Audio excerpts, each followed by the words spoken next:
Alat dan bahan yang digunakan. Pertama, kita siapkan kacang hijau, kemudian air, kemudian 2 wadah, kemudian kapas, dan juga sendok. Pertama-tama kita masukkan kapas ke dalam 2 wadah yang telah disiapkan. Kemudian kita masukkan kacang hijau secukupnya ke dalam 2 wadah tersebut.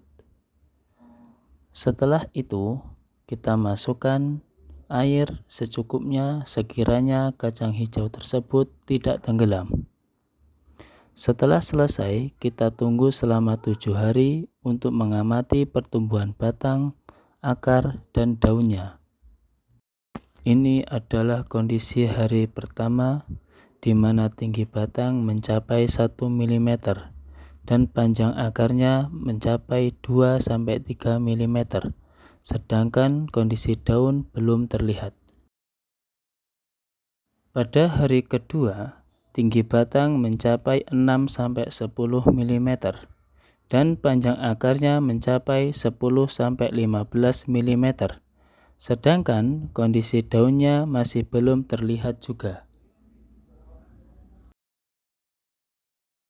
Pada hari ketiga, kita bisa lihat tinggi batang sudah mencapai 12-15 mm dan panjang akar mencapai 20-25 mm.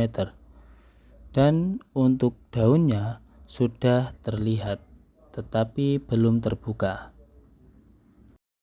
Untuk hari keempat, kita bisa lihat tinggi batang mencapai 20-25 mm dan panjang akar mencapai 30-35 mm. Sedangkan untuk kondisi daunnya sudah membuka.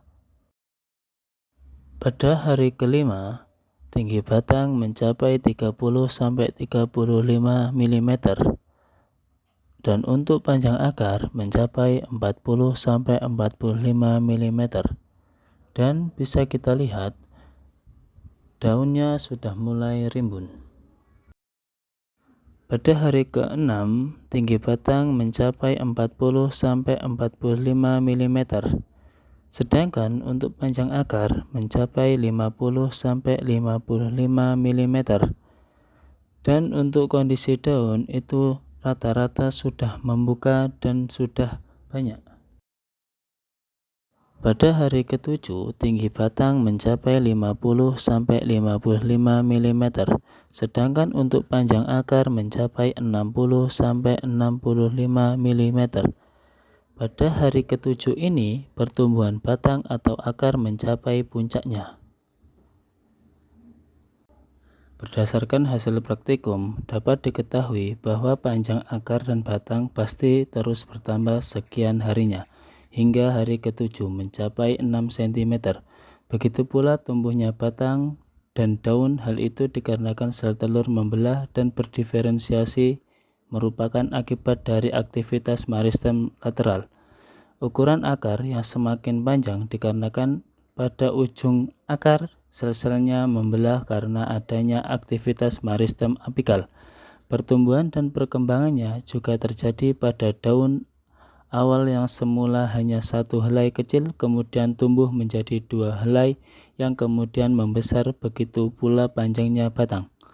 Pertumbuhan dan perkembangan tanaman tersebut dipengaruhi oleh faktor dari luar maupun dari dalam. Faktor dari dalam berupa hormon, sedangkan faktor dari luar yaitu cahaya, matahari, suhu udara, dan nutrisi. Terima kasih teman-teman telah menyaksikan pertumbuhan dan perkembangan tanaman kacang hijau. Sampai jumpa di video selanjutnya.